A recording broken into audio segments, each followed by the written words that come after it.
नमस्कार दोस्तों, आज हम जिक्र करेंगे महाभारत की एक घटना का। पांडवों के वनवास और अज्ञातवास की अवधि पूरी होने पर भी दुर्योधन ने जब युद्ध के बिना सुई की नोक के बराबर भी भूमि देने से इनकार कर दिया तो युद्ध निश्चित हो गया। पर युद्ध में भीषण संहार होगा, यह विचार करके महाभारत युद्ध को टालने के अंतिम प्रयास के रूप में भगवान श्री कृष्ण पांडवों के दूत बनके दुर्योधन को समझाने के उद्देश्य से हस्तिनापुर गए। वहां उन्होंने दुर्योधन को बहुत समझाया कि वो पांडवों को 5 गांव दे ही संधि कर ले, परंतु हठधर्मी दुर्योधन ने उनके सब बातें अस्वीकार कर दी। उल्टे वो कर्ण आदि मित्रों से सलाह करने लगा कि श्री कृष्ण को पकड़ के कारागार में डाल दिया जाए। इस बात को जान के भगवान श्री कृष्णचंद्र ने अपना विराट रूप प्रकट किया। उन्होंने दुर्योधन से कहा, हे दुर्बुद्धि दुर्योधन, तूने मोहवश जो मुझे अकेला मान रहा है, इसलिए मेरा तिरस्कार करके जो मुझे पकड़वाना चाहता है, ये तेरा अज्ञान है। देख, सब पांडव यही हैं, अंधक और ऋषि वंश के वीर भी यहीं मौजूद हैं, आदित्यगण, रुद्रगण और महिषियों सहित वसुगण भी यही हैं।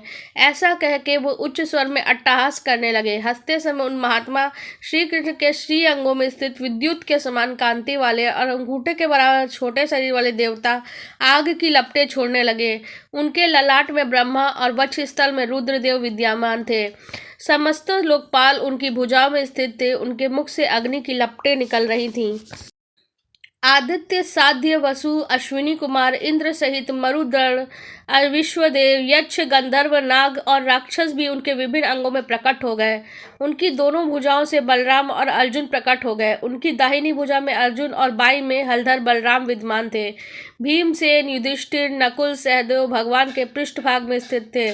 प्रद्युम्न आदि विष्णुवंशी अंधकवंशी योद्धा हाथों में विशाल आयुध लिए भगवान के अग्रभाग में प्रकट हुए। शंख, चक्र, गदा, शक्ति, सारंग, धनुष, हल, नंदक नामक खड्ग, ये ऊपर उठे हुए समस्त आयुध श्री कृष्ण की अनेक भुजाओं में दैदीप्यमान दिखाई देते थे।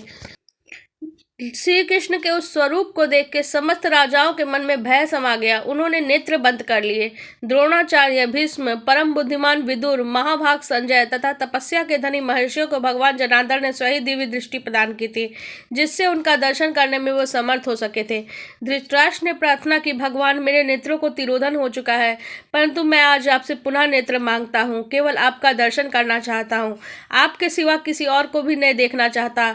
तब महाबाहु जनार्दन ने धृतराष्ट्र से कहा, कुरुनंदन, आपको 2 अदृश्य नेत्र प्राप्त हो जाएं। इस प्रकार भगवान श्री कृष्ण की कृपा से विश्व रूप का दर्शन करने के लिए धृतराष्ट्र को भी नेत्र प्राप्त हो गए। उस समय भगवान श्री कृष्ण के विराट रूप धारण करने से सारी पृथ्वी डगमगाने लगी। समुद्र में खलबली मच गई और समस्त भूपाल अत्यंत विस्मित हो गए। उस समय सभा भवन में भगवान श्री कृष्ण का वह परम आश्चर्यमय रूप देखकर देवताओं की दुदुनिया मचने लगी। उनके ऊपर फूलों की वर्षा होने लगी। तदंतर शत्रुओं का दमन करने वाले श्री कृष्ण ने अपने स्वरूप को उस दिव्य, अद्भुत और विचित्र ऐश्वर्य में समेट लिया। आपको हमारा यह महाभारत का अंश कथा कैसी लगी, कमेंट सेक्शन में जरूर बताइएगा।